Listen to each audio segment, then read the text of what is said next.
Hi and welcome to this week's Wu Wei Wisdom Life Lessons teaching. It's great to be back with you all. Today we are tackling the topic of I can't cope and the overwhelming fear of failure that many people suffer from. Now, life can often seem like a race to succeed. And if we struggle or stumble, it can be easy to slip into a spiral of self-doubt. Well, in this episode, you'll learn why fear of failure is not necessarily something to be overcome, but more understood, and why failure is not a stopping point, but more a stepping stone to positive self-growth.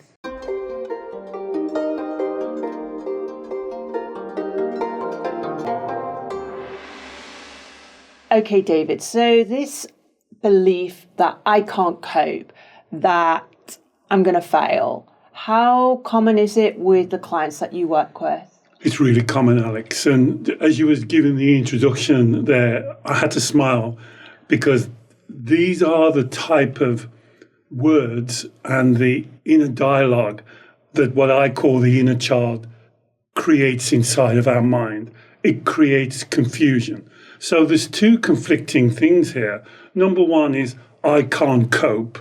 What does that mean? And who's judging that? And cope with what? And how should you cope? And the next one is, I might be a failure. And the same could be asked with that. What does that mean? Failure of what? Well, what does failure mean? Who judges failure? And so the inner child is very good at kind of, I call it the maze of confusion, at bringing those two together and leading you into the maze. And then you're kind of lost as in a maze. And if we can today, and it might mean you doing a little bit of role play, we have to unpick or deconstruct what is it we're actually looking for.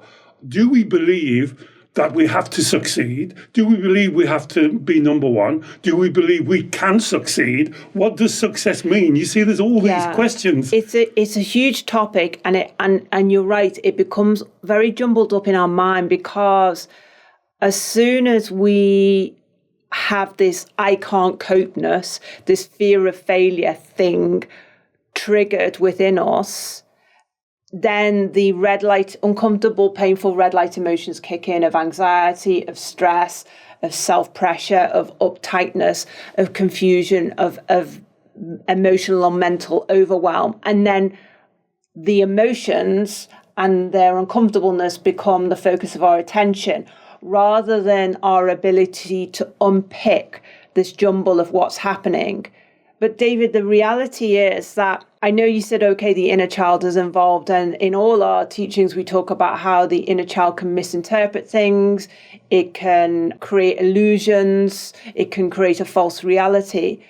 But playing devil's advocate here, David, what if the demands of our current life or our current situation and our skills and ability, there is a mismatch, there's a gap, and the reality is we are falling short.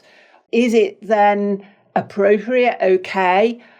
How do we deal with that, the consequences of that, I guess, panic state because of the reality of our situation? So you've already done the first step there, Alex, because you've signaled it down. And now if we deal with what you said, here's the situation. My current career, job situation, I haven't got the skill set to be able to address that properly. So you have to improve your skill set. You have to take steps to find out what is it that you need to learn. And again, you'll hear me use this word a lot, learn, because that's what we're doing. That's why we call these videos life lessons. You're not born with a complete knowledge of everything you're going to encounter in life. This is your spiritual journey. And we don't get to an end point and go, oh, there you are. I know everything. I am now successful. Everything is currently and always a learning process. In your introduction, you said the right things. They're stepping stones. So it doesn't matter. Look at me. I'm an old man now and I'm still learning. We will carry on learning. So in your situation that you've just said, I've realized the situation I haven't got the knowledge or the skill set to deal with it. So now you have to either change your situation, resign, find a different job, or improve your skill set. Those are your two alternatives. Creating emotional feelings of overwhelm is not going to help the situation. And so this could apply to, as you say, a career situation, but it could apply to a personal health situation. It could apply to a financial situation. It could apply to a relationship situation whereby the situation we're encountering is not within our zone of comfort or experience or knowledge. And I guess what makes the problem worse and amplifies our emotions of stress and anxiety is our ego or our inner child, that part of our mind, which also holds the belief that either I shouldn't experience any discomfort or I shouldn't experience anything which is out of my familiar or comfort zone. The inner child belief that I should be perfect, I should be strong, I should be always in control. And those two... There's another one. What's the other one? There's the other one. What other people think about me. Yeah. How they judge me. We call it CCJ. Am I going to get criticised if I get it wrong? Yeah. Am I going to be compared? Or are they going to give me negative judgments? Yeah. Because at the base of the two that you said and the third one I've added is my worth. Yeah. Have I got innate worth and value? Yeah. Or do I get it from being successful, from knowing everything, from being slightly superior, or other people elevating me? So those inner child beliefs, that inner child faulty logic, is what makes a challenging, unfamiliar, unknown situation 100 times worse in terms of the emotional experience and our reaction to it. That's right. And then the inner child creates the emotion. It's an emotion for me, I can't say every time, but the majority of the time with my clients, the powerful, intense emotions of fear, anxiety, stress, overwhelm, this is the voice of your inner child. Your inner child speaks through your emotions. And instead of seeing it as something you should avoid or cancel or put down, we should move towards it and we should try and understand, because this is your inner child crying for help, crying to see that the skill set it's got, the three we've just mentioned, can't deal with this situation. What does it do? It creates an emotion. And so... And as you say, everything has its basis in self-doubt and believing that our performance, our ability to be strong and unflappable, to excel at every situation in life, whether it's relationships, career, money, health, that unreasonable standard that we're setting for ourselves so that we don't get criticized, so that everyone still thinks we're wonderful at all times. Exactly. That is what is transforming a potential challenging but yet positive learning experience and opportunity into something to be avoided, into something that just creates emotional overwhelm. Well, you use the word unreasonable, and I would change that word to unobtainable. The inner child is trying to get to a position that it is always successful, it's always number one, it's always special, it knows better than anybody else. And perhaps we should do a video in the future on humility, because the inner child doesn't want to have a doubt. She doesn't want to be seen to be wrong. That's one of the driving things of the inner child. So when it comes to this path that it can't get what it wants, like all children, it throws a temper tantrum. It's a cry out for help. What can I do here? So it doesn't want to change its beliefs. It doesn't want to see all other people to see it as a failure. So it's stuck. And then it produces the intense red light feelings. And so these beliefs and thought patterns originate from childhood, where we always, I guess, we wanted to be praised as a good boy or a good girl by our parents or our teachers or important people, adults in our life. And we've carried this into adulthood. And I guess the problem also is now in today's society and culture, it very much encourages us to cultivate an image of being strong, of capable, of in control at all times. So it becomes a self-perpetuating cycle if we're not careful, if we don't step off this carousel of thinking. And those inner child experiences can be many and varied. It could be, for instance, as what we would perceive as simple as the first time you go to school and you receive criticism, or somebody makes fun of you, somebody makes fun of the way you look, or the teacher puts a big red cross on your work, and you haven't got the ability, you don't know how to deal with that. And so instead of taking it as something to learn, when you were a child, you did something that really is going to put you on a different path. You take it personally. And you say what I call the vow, V-O-W. And this could be normally from your parents, extended family, or a teacher. They give you what you perceive to be criticism, bad, judgmental on you, and then you say, it must be me. There's something missing in me. There's something wrong with me.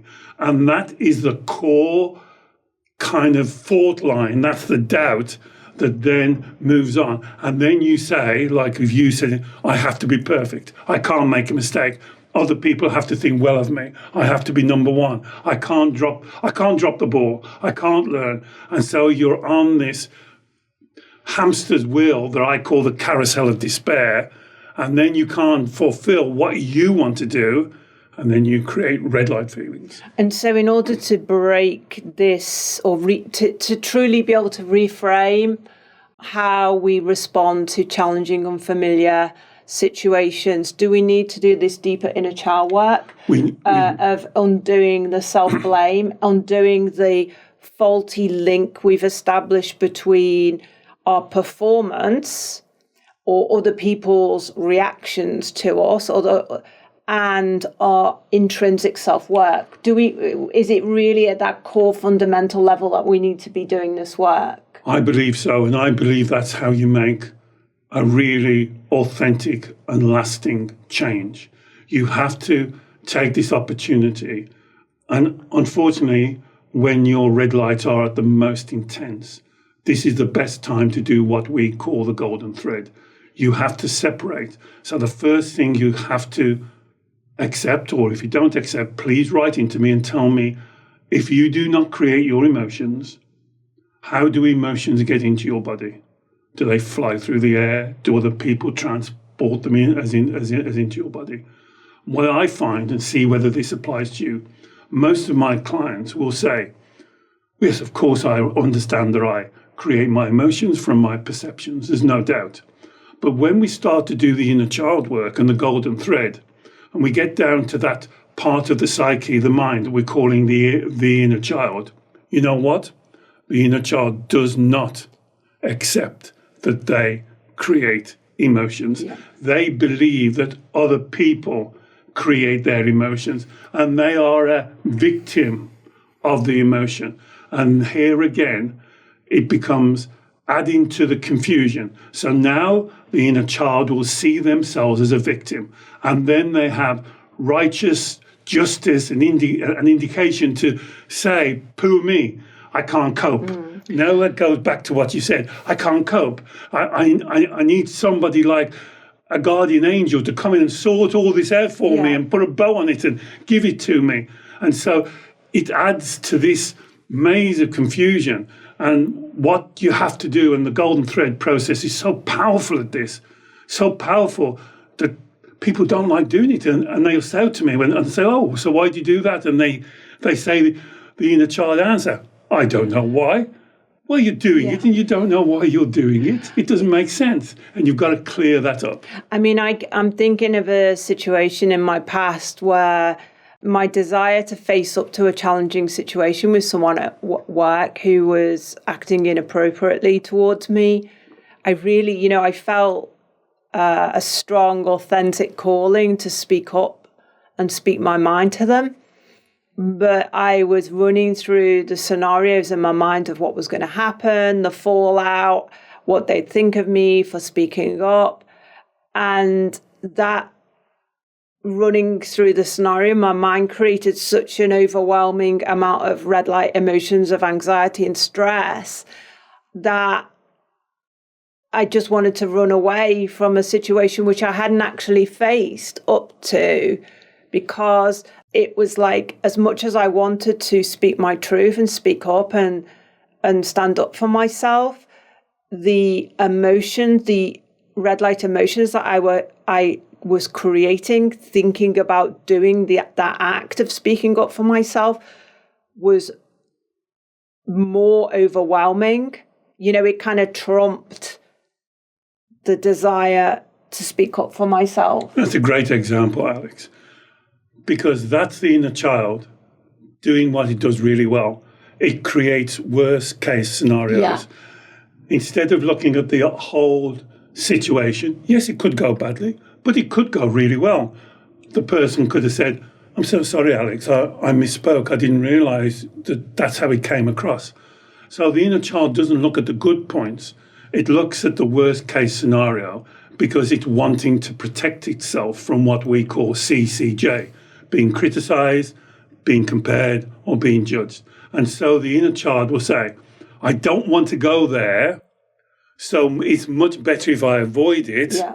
But then you have this inner conflict where your Shen spirituality, your true self, your authentic self, knows that you should go up and address this situation. And the inner child is digging their heels in, going, no, I don't want to go there. I don't want to go there. And so this inner turmoil is far greater than the situation ever was. And so we then surrender to the inner child. It's like giving the child another bar of chocolate to shut them up. But the problem is that when you do that, the inner child goes, if I shout loud enough, I get my own way. And so it starts to shout loud enough. And then it gets into a position where it says, getting my own way still doesn't work. Mm-hmm. What do I do? And this is why we call it reparenting. You have to understand what the emotions are. You have to view the emotions in a different way. And you have to separate the emotions that you create.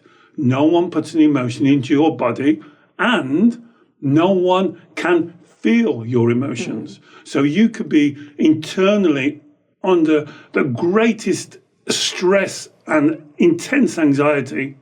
No one else knows. They can see it as on your face, but they're not feeling it. And so it all becomes an internal maze of confusion. And it's like quicksand. It draws you down and down. And to cure this, you have to get to the root of the problem. Because for me, I see a beautiful child crying out for help. And if a young child of 6 and 7 came to you in distress and said, please help me, you wouldn't turn your back on them and just walk away. You would say to them, the golden thread question, what's the matter, darling? That's the golden thread question. Why? Why do you feel like this? What's behind the feeling? See, the golden thread is not complicated, but it's not addressing the feelings. It's addressing the beliefs that create the feelings. That's the key. We are the creator of our emotions. We are not the victim of them.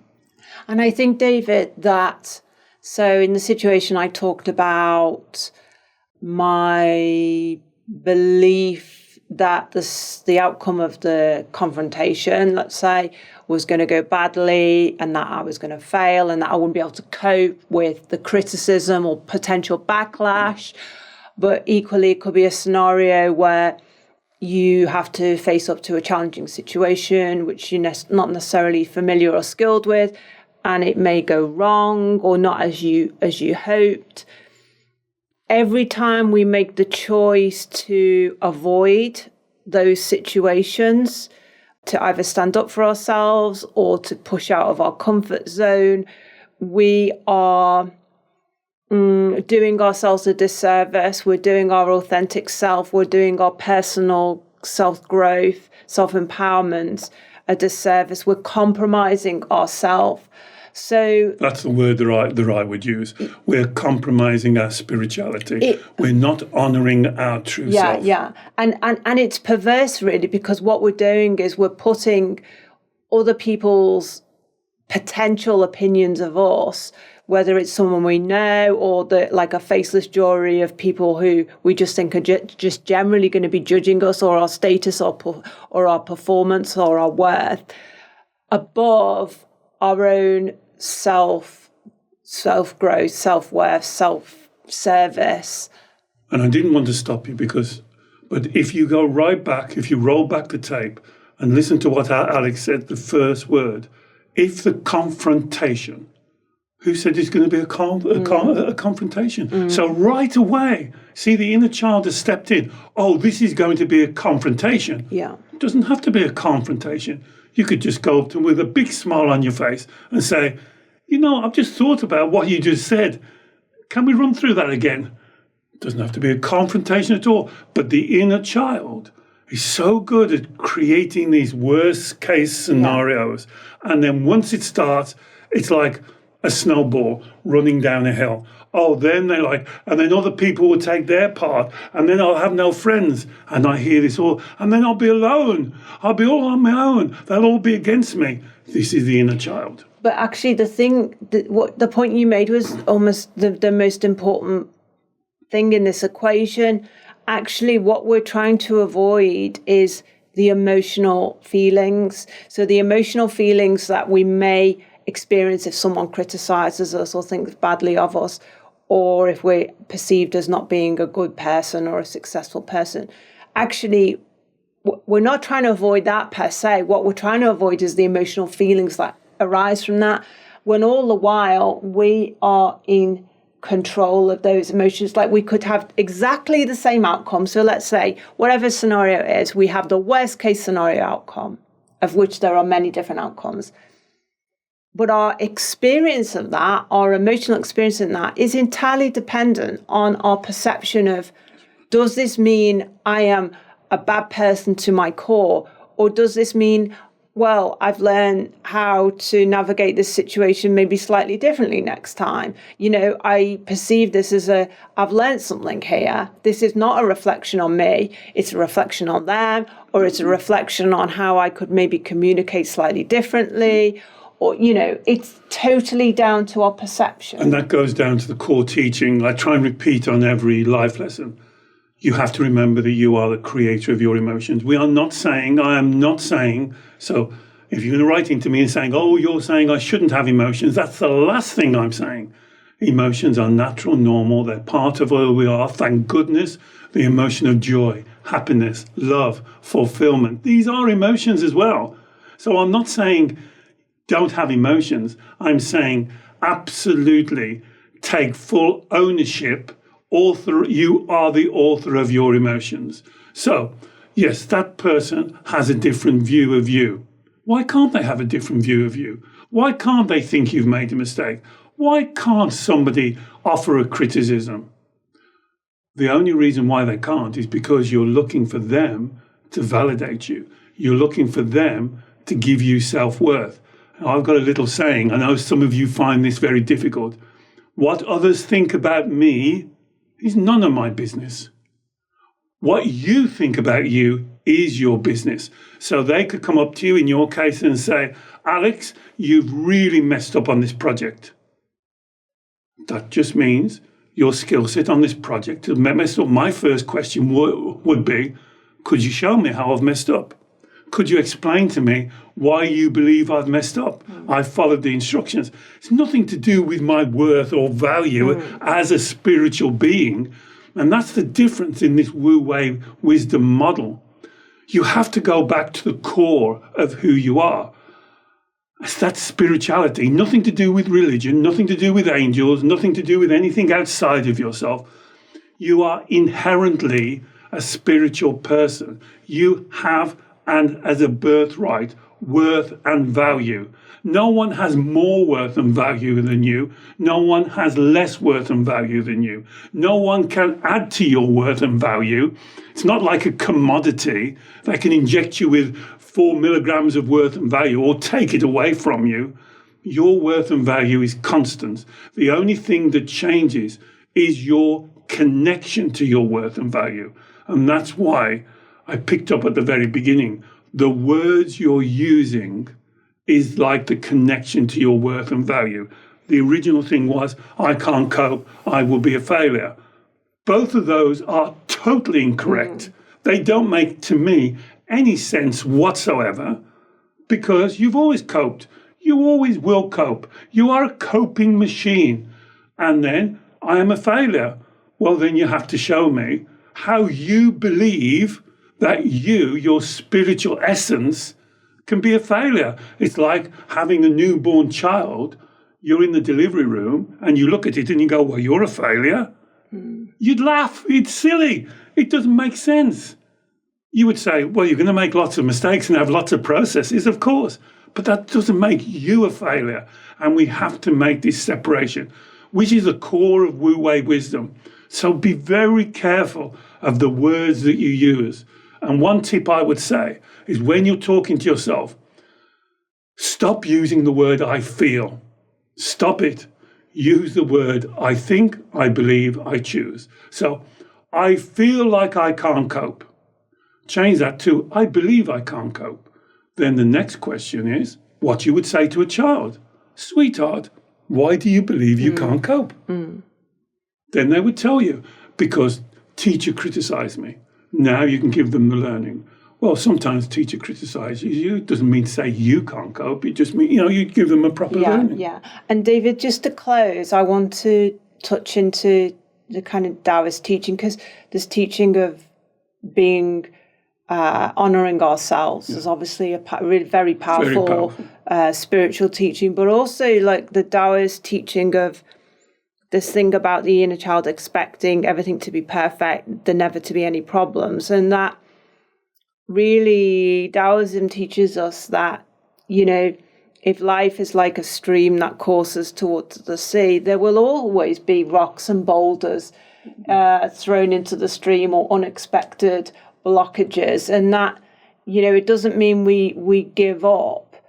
It doesn't mean we perceive those blockages or those challenges as points of failure or reasons to just stop moving, stop progressing.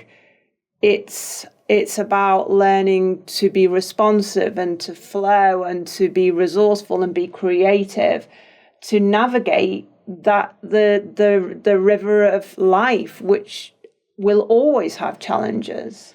This normally manifests with my clients as the unknown or the uncertainty, and they want to know. I would say the majority of my clients, when you get to their inner child, what they're looking for is to be in control. They want to try and control the uncontrollable. They haven't accepted, or they're not prepared to accept, that we live in uncertainty. We live in the unknown. You've always lived in the unknown. You always will live in the unknown. We don't know what's going to happen in the next few seconds, let alone next week, let alone next year. We don't know. And we have to accept that. And as you just said, we have to learn how to navigate, how to surf that wave. We have to learn how to be flexible. We have to learn how to use our skill set.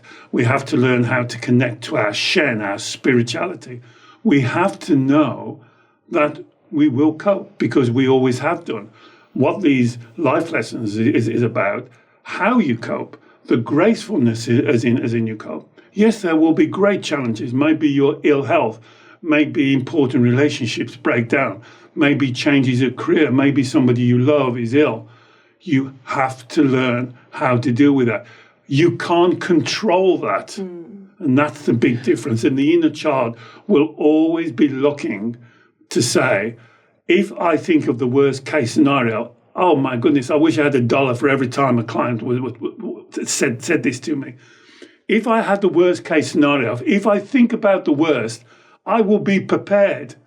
And it's totally the opposite. If you think of the worst case scenario, you're attracting that energy into your life. Yeah, and you're not present. Exactly. Your energy is running through all the scenarios, as in the example I used. You're not mindfully present. You're not kind of fully surrendered to observing and then responding authentically to what's happening in the moment, because your mind, your energy is future projecting. So to be present, to be surrendered, but then responsive in that kind of Wu Wei flowing manner is very much so I spoke earlier about the words. Now, if you were my client and you said that, the essence of what you're saying is 100% correct. But you used one word that I would like to talk to you about and offer you a correction: surrender. Because the word surrender for the inner child will see themselves as a victim. Or vulnerable. Exactly. So I would want to change that word to align. Why don't we align with the flow of life? Yeah. Why don't we find our path? Why don't we look for our niche? Why don't we find that current? And that's what Wu Wei is. Effortless effort. Somebody else's current, somebody else's line might be different. But why don't you concentrate on finding your unique alignment? Because this is your life. There is no one in the universe like you. No one will ever be like you. That's why the idea of somebody comparing you or thinking you failed, to me, is nonsensical. What gives them the position to say you failed? Because they're on a different alignment. The skill is finding your alignment and being proud and honoring your spirituality and following your path.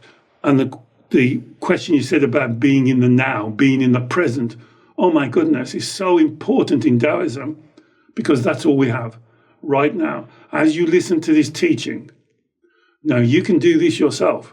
You can now take a breath, have a piece of paper and a pen, and write down what you heard from me and Alex, what you agree with, what you don't agree with, and here's the exercise.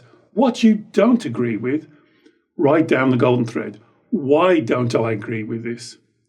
And then here's a third test. Is it second test? Imagine you had a physical child and they came to you and they said that. What would you say to them? If they said to you, Mom, Dad, I can't cope with school. What would you say? Oh, well, it's because you're just not good enough. You know, there's something wrong with you. Best run away. Let's not send you to school then. What would you say to them? And this is the authenticity and the alignment of what the golden thread process will offer you, that you're aligned with and honor your true spiritual nature. You are awesome. There is no question, not even in doubt, because we're all awesome. So live up to your uniqueness. Wonderful. Thank you, David. And I will put a link in the show notes to more teachings on the golden thread process and also our inner child reparenting playlist, which will really help you with this topic. Next week, David is producing a beautiful new guided meditation on the topic of you can cope. So please do tune in for that. I really hope you have enjoyed this teaching. Please do let us know and perhaps share it with someone else who may also benefit. David works every week with clients all over the world by Zoom video call on exactly the sort of issues we've talked about today. And if you'd like to learn more about David's one-to-one consultations, I will put a link in the show notes for those as well. And if you enjoy David's teachings, he now has a free Substack blog with many, many long-form blog posts and teachings on there. So check out the link in the show notes for that and do subscribe. And finally, please also don't forget to subscribe to our YouTube channel. We produce new long-form teachings every Saturday, as well as 2 midweek short snippets of wisdom. And we'd love to share your journey with you. Bye-bye.